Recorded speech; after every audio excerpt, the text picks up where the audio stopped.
خاصی برخوردار باشه باید محدوده کار خودشون رو مشخص کنن. من محدوده کار خودم رو مشخص کردم. البته اینی که میگم مشخص کردن یعنی نه اینکه به این سادگی آدم خیلی با مهارتی بودم، آگاهانه وارد ترجمه شدم، از همون اول اومدم گفتم باید این کارو بکنم اون کارو نکنم. نه، به این صورت نبود.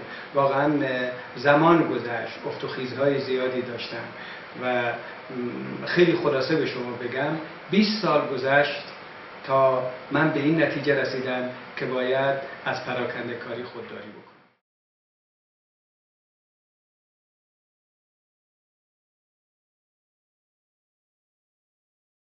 و باز در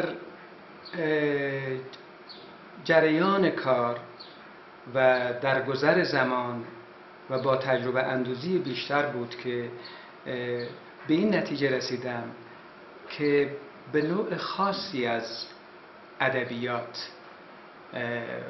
علاقه بیشتری دارم و اون دیگه حتی مشخصا نمیشه گفت که ادبیات کودکه، بلکه چیزی که نامی که من خودم گذاشتم، البته خب دیگران هم از همین نام استفاده کردن، همگانی های ادبیات هست که بیشتر از همه منو مجذوب خودش میکنه. بعد از 200 متر به راست برانید، بلافاصله کمی به چپ برانید. کار کودک و نوجوان به لحاظ ملات ادبیش یا جوهره ادبی یا غلظت یا هر چیز دیگه که اسمشو بخوایم بذاریم باید در حدی باشه که بتونه در گذر زمان به عنوان یک اثر موندگار خودشو ثبت بکنه. یعنی مثلا شما به عنوان مثال در نظر بگیرید، ببینید هکلبری فین مارک توین هست. این اثر همونطوری که شما میدونید برای کودکان نوشته نشده، برای نوجوانان هم نوشته نشده، ولی الان میدونید که این کتاب به عنوان یک کتاب آموزشی در مدارس آمریکا تعیین شده و در اونجا خونده میشه. ضمن اینکه بزرگسالان هم این رو میخونن. نمونه‌های دیگه هم فراوان هست. ناطور دشت هست مال سالینجر که این برای نوجوانان ظاهرا نوشته شده، ولی حداقلش این هست که در مملکت ما بزرگسالان بیشتر این رو میخونن و حتی به اعتقاد من هم نوجوانان میخونن و هم بزرگسالان. یا زندگی در پیشروی رومنگاری هست که به نظر من شخصیت نوجوان داره و اساساً در مورد مسائل نوجوانی هم هست، ولی اصلا نمیشه گفت که کتابی هست برای نوجوانان. اینها برای همگان هست، یعنی همه کودک درون، نوجوان درون و بزرگسال خودشون رو که هستن در اون کتاب میتونن ببینن. یعنی در حقیقت با انسان روبرو هست. این همگانی ها جدا از این مسئله این که یک شخصیت کودک یا نوجوان درشون باشه، اساساً انسان حضور محوری درشون داره. اینها مربوط به مسائل عام انسان هستن، اما عامی که از رهگذر خاص بهش میرسه. بنابراین این آثار رو آثار بسیار مورد علاقه من هستند، اما به شرط اینکه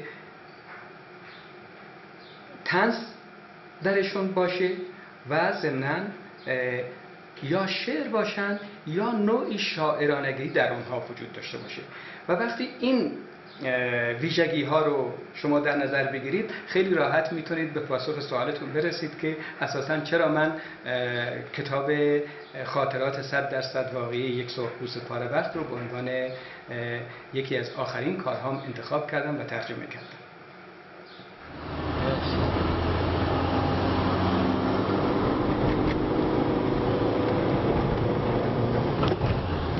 زیاد تون نه دوی ملاحظه.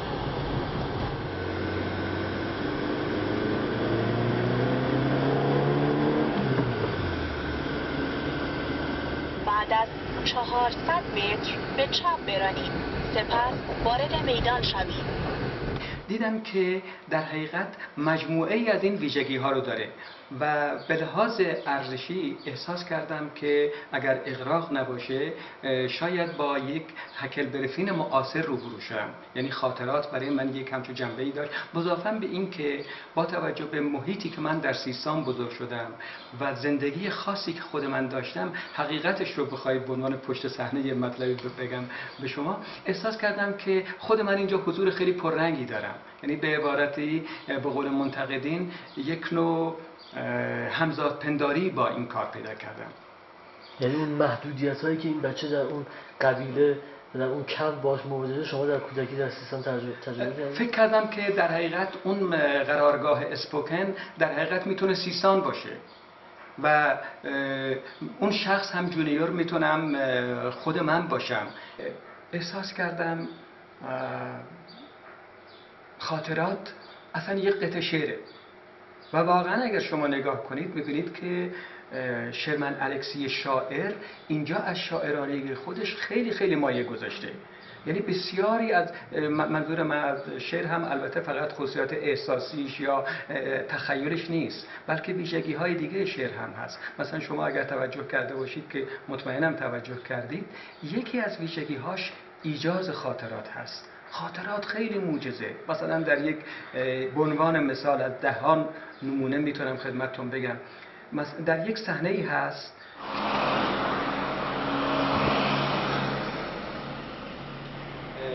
پنلوپ یا به عبارتی پنلوپ خوشگله دوست جونیور به طرز بسیار غافلگیر کننده‌ای ازش میپرسی که آرنولد تو فقیری؟ شرمن الکسی با مهارت تمام از طرف جونیور میگه که آره. یعنی در حقیقت تمام این مسائلی که میگذره در درون این شخصیت اصلی داستان یعنی جونیور میذاره به عهده خواننده که برای خودش تصور کنه، تخیل کنه، بازسازی کنه و در این حال از اون کشف لذت ببره. مسئله دیگه ای که واقعا در این داستان همونجوری که قبلا خدمتتون گفتم هست، طنز ویژه شرمن الکسی هست. طنزی که هر لحظه آدم رو به صورت همزمان میخندونه و میگرونه و یکی از عمیق‌ترین اشکال طنز همین هست.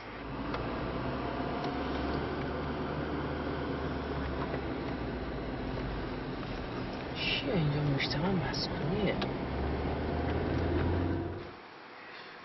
اتفاقا یکی از مسائلی که بیشترین وقت و انرژی رو از من گرفت در آوردن همین طنز و شاعرانگی بود.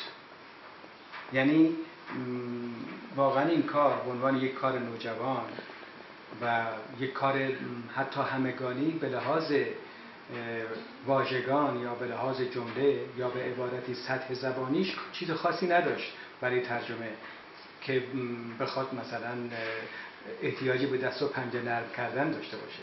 ولی اون چیزی که بیشتر از همه فکر کردم باید روش کار کرد، در آوردن همین مسائل مربوط به شعر و طنز و یا به عبارت کلی‌تر به جامعه فارسی در آوردن سبک نویسنده بود. و من فکر میکنم این یک چیزی هست که همیشه برای مترجمان ادبیات البته مهمترین مسئله باید باشه که متاسفانه بعضی وقتا ما میبینیم دوستانی که کار ترجمه کودک و نوجوان انجام میدن به این مسئله کمتر توجه دارن. یعنی بیشتر فکر میکنن که کار ارتباطی رو انجام بدن، خبر، پیام و یا به عبارتی داستان رو بیان بکنن، دیگه تمومه.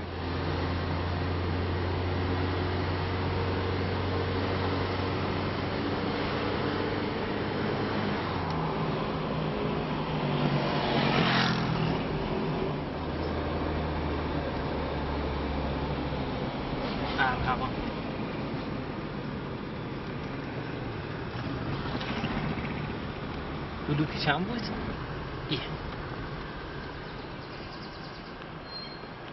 این نیست، یکی دیگه. اینم خدمت شما بگم که تصویرهای یا به عبارت کاریکاتورهایی که خانم الن فورنی در این کتاب کشیده حدود 60 و چند تایی میشه.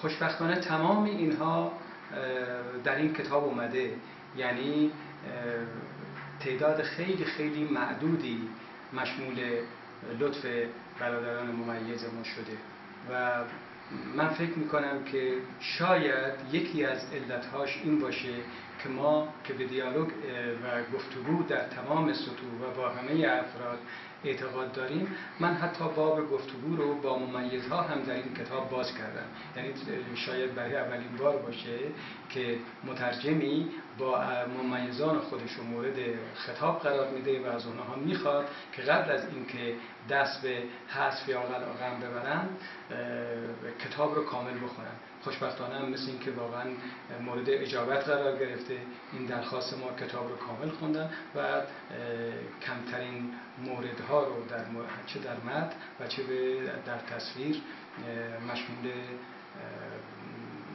حذف و سانسور یا به عبارتی ممیزه قرار